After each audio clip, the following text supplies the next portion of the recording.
Ini mau dari situ jangan ini mau Bapak siapa dari mana, pertanyaannya apa? Silakan dulu. Assalamualaikum warahmatullahi wabarakatuh. Waalaikumsalam warahmatullahi wabarakatuh. Nama saya Abdullah Hasan dari Keranggan. Tidak lagi IPM lagi, tadi sudah offside.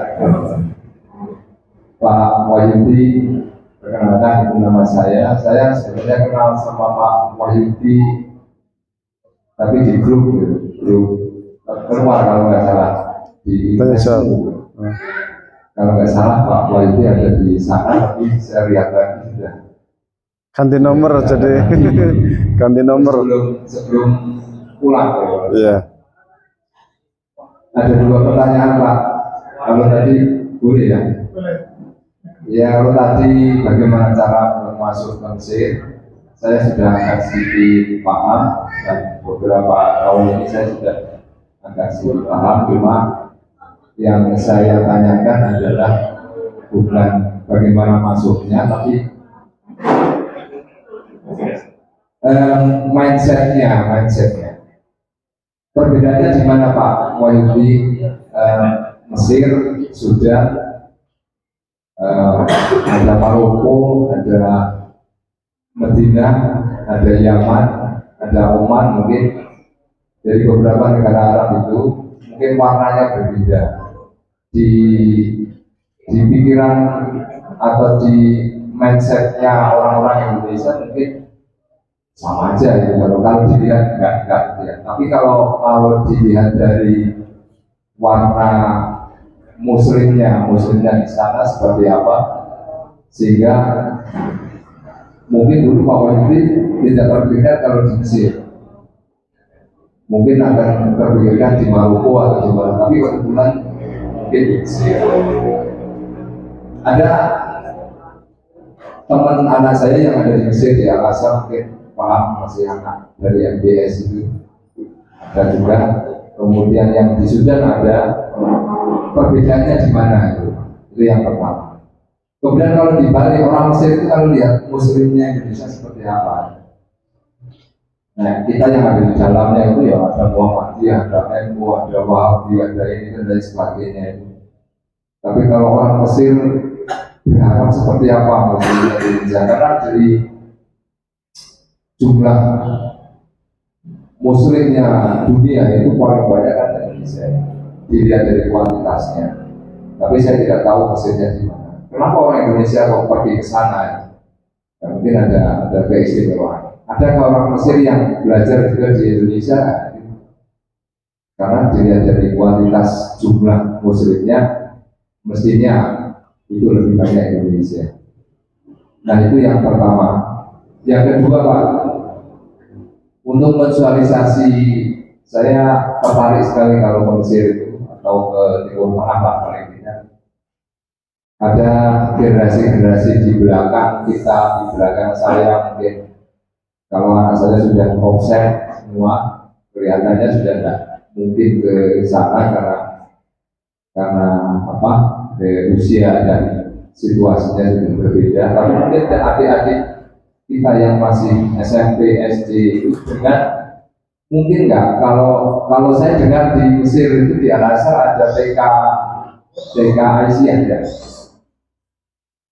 mungkin bisa dihubungkan TK di Mesir untuk mensosialisasikan aja, mensosialisasikan antara TK di Mesir sana dengan TK yang ada di Aisyah di Kabupaten Temanggung dengan via Zoom atau apa, mungkin awal pertama gurunya atau mungkin wali muridnya kan ada tergesi, bahasanya tergesi untuk mensosialisasikan. Tidak selamanya harus jadi Pak Wahyudi. Itu kira-kira Pak. Terima kasih. Assalamualaikum warahmatullahi wabarakatuh. Waalaikumsalam. Untuk yang kedua dulu terkait melingkan, insya Allah mudah lah. Nanti saya sampaikan nomor teleponnya Ketua BCM, nanti tinggal komunikasi dengan Ketua BCM, kita bisa membuat Zoom atau apa, itu dengan DK Mesir sangat mudah. Hanya yang perlu digarisbawahi, yang TK-ABA kita di Kairo itu memang khusus untuk orang Indonesia atau Asia. Jadi orang Malaysia santrinya, muridnya juga ada TK dari Malaysia, juga ada dari Thailand. Jadi nggak cuma Indonesia, Asia secara umum TK-nya itu. Dan dia nginduknya kan ke TK apa yang di Indonesia gitu. Dan ijazahnya ya diakui di Indonesia, tetapi tidak diakui di Mesir. Orang Indonesia itu lebih serak sekolah di Indonesia untuk tingkat TK, tingkat SD. Karena budaya kita dan Mesir beda. Anak saya lahir di Mesir semuanya. 1, 2, 3 itu lahir di Mesir, tapi saya sekolahkan di sekolah Indonesia. Karena budayanya beda. Budaya orang Mesir itu keras, gampang marah, gampang emosi, jorok, ya, nggak mau ngalah, terus mukul tuh biasa. Orang tua sama anaknya pukul ceplak, tampar itu sangat biasa. Anak saya di TK, masuk TK Mesir itu gurunya itu pakai gitik gede itu loh. Tung, ya masuk gitu kan. Ketakutan anak saya. Jadi beda budaya. Maka kalau ada guru di bawah, anak duduk di atas santai begini nih, biasa aja. Kalau di kita kan nggak sopan murid kayak gitu. Jadi soal sopan santun sangat kurang. Maka orang Mesir mengatakan kalau ingin belajar agama silahkan ke Mesir, kalau ingin belajar adab silahkan ke Indonesia. Iya, orang Indonesia itu sangat sopan, apalagi dengan kiai, dengan syekh. Ketika kita ngundang syekh ke Indonesia, semua cium tangan minta berkah macam-macam. Di Mesir biasa ada syekh kiai besar, enggak santai aja ya syekh, apa enggak begitu inilah, enggak begitu sakral. Sementara di kita sangat dihormati dan sebagainya. Nah, ini jadi beda budaya. Maka kalau untuk ke Al-Azhar pun, kalau sekiranya hendak, paling bagus itu sebenarnya ke kuliah. Kalau untuk tingkat SMP, SMA, kalau saya sendiri lebih rekomendasikan pondok di Indonesia, tapi pondok yang bagus kalian. Pondok yang kitab kuning ya apa? Kalau sana kan kitab kuning yang diajar di Azhar sama dengan kitab kuning yang diajarkan di pondok salaf. Makanya kalau orang teman-teman kita yang dari salaf itu ketika lanjut di Al-Azhar kayak udah biasa gitu, sama persis. Takrib, sana tuh takrib, ikna, alfiyah, sama. Cuma bedanya kan dari akhlak itu loh. Di sana itu dan akhlaknya kurang, mohon maaf, akhlaknya kurang. Jangan kaget ketika turun dari bandara melihat orang Mesir kelahi. Biasa, perang mulut biasa. Saya jadi Mesir berapa kali sampai di orang Mesir itu hawa kita itu pengen emosi aja kalau sama orang Mesir itu. Serius. Itu memang akhlaknya luar biasa. Kalau kita preman lah. Tapi yang baik ya baik sekali. Yang lembut ya lembut sekali, tapi yang jahat ya banyak, yang kayak Abu Jahal, Abu Lahab itu ya luar biasa banyaknya gitu loh. Tapi kalau udah kuliah kan bisa mengendalikan diri. Jadi kalau kesana untuk mahat itu ya, kalau saya memang dari awal memang di asrama beasiswa, jadi aman. Jadi SMP, SMA-nya itu saya di asrama khusus untuk orang asing. Jadi saya tidak terkontaminasi sama orang Mesir, karena nggak keluar. Tapi kalau dia terjun bebas tinggal di luar sama orang Mesir, waduh, bawaannya luar biasa lah, kayak gitu. Tuh yang kedua ya. Terkait dengan apa tadi yang perbedaan yang di Timur Tengah, memang kalau secara keilmuan saya pikir sih nggak jauh-jauh beda lah. Mau ke Madinah, mau ke Mesir, mau ke Maroko, mau ke ini, itu tergantung orangnya masalahnya.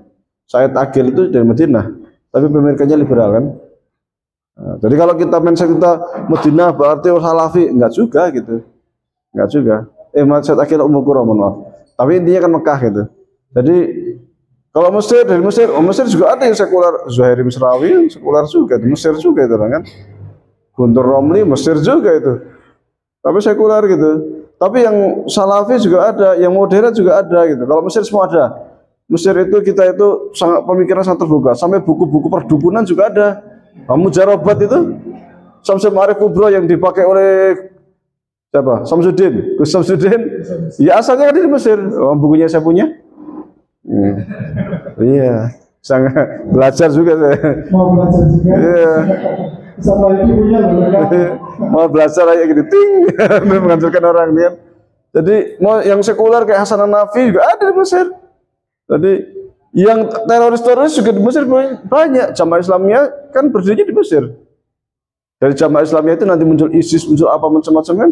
Jadi lengkap kalau Mesir. Itu bedanya. Mesir itu sangat lengkap pemikirannya.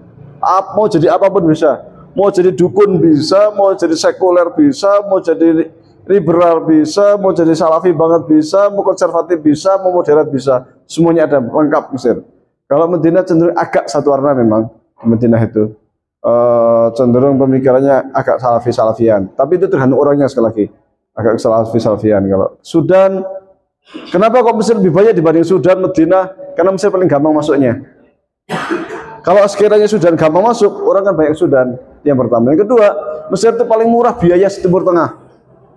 Hanya Mesir dengan $100 bisa hidup 1 bulan. Di Madinah, di Mekah, $400 itu sebulan, $500 juga megap-megap. $500 itu kan berapa? 7 juta ya. 7 juta di Saudi megap-megap. Sudan 7 juta itu megap-megap.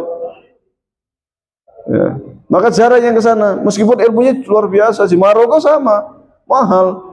Jadi kenapa mereka nggak ke sekian negara itu? Karena mahal. Kecuali biaya, kecuali dapat beasiswa. Kalau ke Sudan biasanya beasiswa. Sudan, Madinah, Maroko biasanya beasiswa. Kalau terjun bebas, ya harus kantong tebal gitu. Tetapi kalau ke Mesir 1 juta per bulan, insya Allah bisa hidup lah. Jadi orang banyak ke Mesir kan situ. Ini kalau orang Mesir yang ke Indonesia, mahasiswa Indonesia yang di Mesir sekarang kisaran 13.000. 13.000. Kalau mahasiswa Mesir yang di Indonesia kisaran 100-an. Karena saya termasuk dulu di kedutaan dan saya ngurusin orang Mesir yang belajar di Indonesia. Ada rekan saya yang di UMS, namanya Suhailah, perempuan. Dia ngambil bahasa Arab. Orang Mesir ngambil jurusan bahasa Arab. Aneh ya? Aneh. Ada yang di UMS namanya Aisyah, perempuan. Ya, ada juga di banyak. Mereka dapat beasiswa 2 macam. Satu Dharma Siswa, yang satu lagi beasiswa apa kalau lupa saya. Yang Dharma Siswa itu biasanya per tahun itu pemerintah punya beasiswa untuk orang asing sebanyak 600 orang. Nah, nanti yang di Mesir jatah berapa? Mesir itu biasanya jatahnya 20, 15 orang Mesir setiap tahunnya. Tapi orang Mesir ngasih beasiswa ke Indonesia di atas 200 per tahun. Jadi nggak imbang. Mesir kasih beasiswa ke Indonesia itu minimal per tahun 23 miliar yang dikeluarkan oleh Mesir untuk mahasiswa Indonesia. 23 miliar. Indonesia mengeluarkan beasiswa untuk Mesir nggak seberapa. Padahal Mesir itu yang mengakui kemerdekaan Indonesia yang pertama, yang bermacam-macam lah. Tapi kita belum bisa seperti itu. Jadi terjawab Bapak, mindsetnya tadi, satu pertanyaan mindset, yang kedua sudah terjawab dua. Kalau Sudan tadi kenapa? Sudan itu mahal Biayanya. Kalau ulamanya luar biasa, ulamanya keren itu, cuman mahal itu aja. Rata-rata entah di Maroko, entah di Sudan, entah di Timur Tengah lainnya, orang nggak kesana itu karena mahal, itu aja. Adapun secara keilmuan sebenarnya sama saja. Cuman Mesir memang luar biasa banyak kalau secara ulama, sehingga dosen-dosen yang di Sudan, yang di Madinah, yang di Maroko, kebanyakan orang Mesir itu banyak di mana-mana. Tapi sebaliknya yang orang Madinah, orang Sudan jarang yang di Mesir. Tapi orang Mesir itu mencar dosen-dosennya. Terjawab ya. Dua pertanyaan terjawab hampir 20 menit. Masya Allah, luar biasa. Saya beri satu kesempatan lagi yang mau bertanya. Kakak senior saya, ke depan Mas, perkenalkan diri dari mana?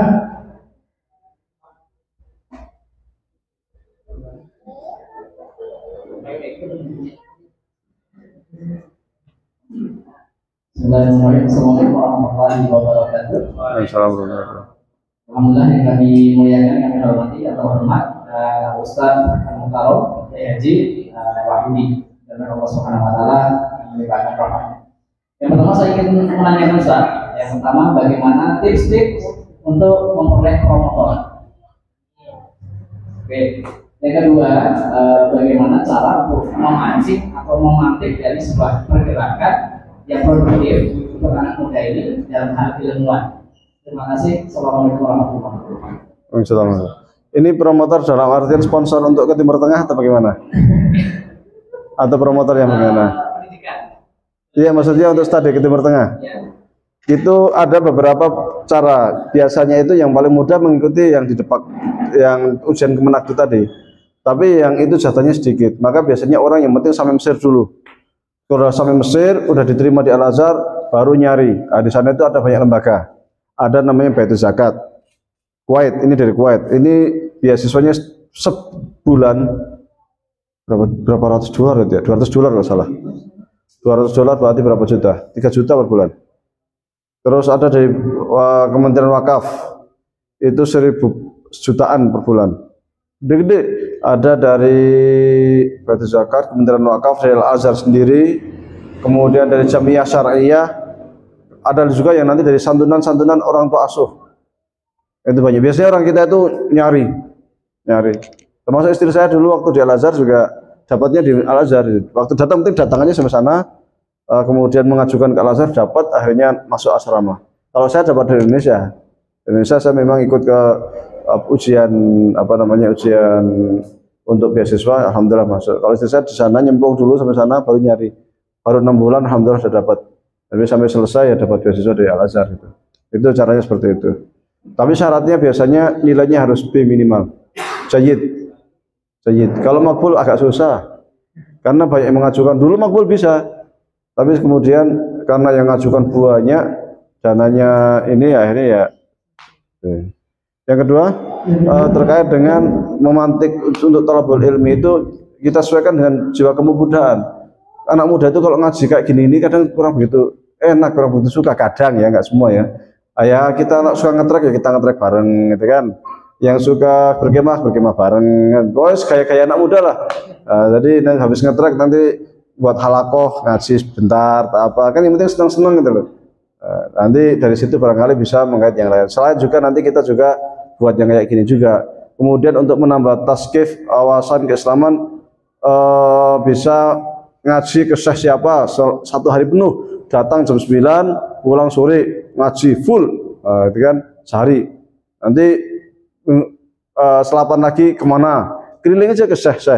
Jadi nggak harus ngundang syekhnya, aslinya itu timba yang mendatangin sumur, bukan sumur yang mendatangin timba aslinya. Jadi gitu jatangan karena dulu tuh Harun Ar-Rasyid itu dulu pernah ngundang Imam Malik ke Baghdad. Imam Malik nggak mau. Loh dia khalifah loh, tapi nggak mau. Harun Ar-Rasyid kalau mau belajar ke sini ke Madinah. Akhirnya Harun Ar-Rasyid ke Madinah nyantri sama Imam Malik pada khalifah. Waktu datang itu dia udah datang duluan nih Harun Ar-Rasyid itu. Imam Malik masih di rumah. Santrinya datang, wah Imam Malik, Khalifatul Muslimin sudah datang, sudah duduk, silakan datang. Ditunggu, santri sabar, belum jadwalnya. Gitu.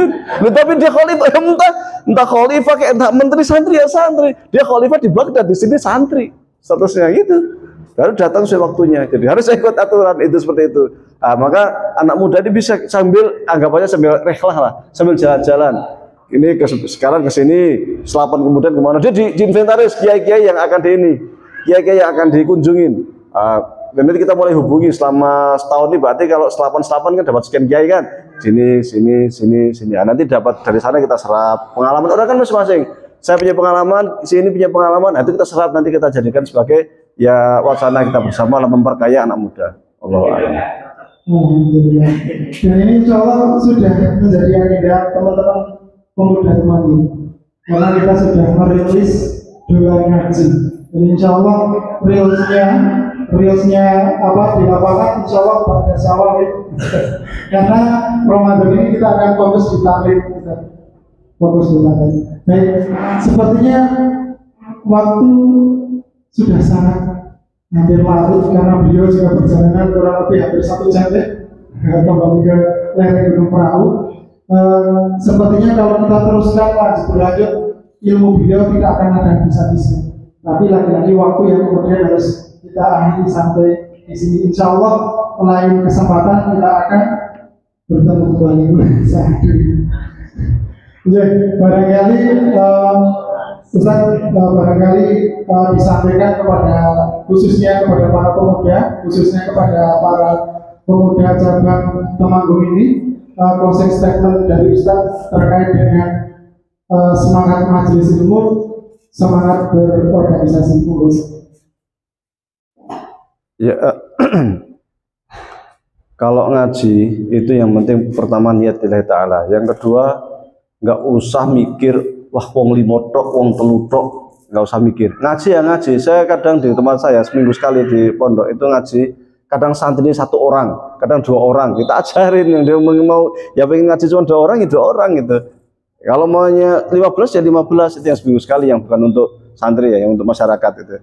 Jadi karena ngaji itu pahalanya luar biasa, bahkan andai pun kita datang dalam sebuah hadis di dalam kitab Lubabul Hadis sebutkan datang sampai tempat ngantuk turu, ngerti itu rampung pengajian nih, itu pahalanya sama dengan membebaskan satu orang budak. Membebaskan satu orang budak itu berapa miliar? Bermiliar-miliar, padahal teko turu.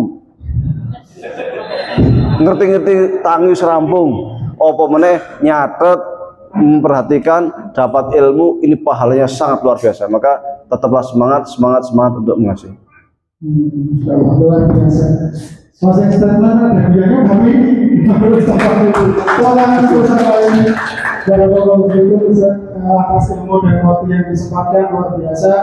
Alhamdulillah malam hari ini kita semua para pemuda mendapatkan suntikan semangat agar kita tetap istiqomah di jalur dakwah. Potensi apapun dari para pemuda insya Allah akan mewarnai dakwah ini ke depan lebih. Ini saja yang bisa kami sampaikan, kurang lebihnya mohon maaf. Assalamualaikum warahmatullahi wabarakatuh. Waalaikumsalam warahmatullahi wabarakatuh.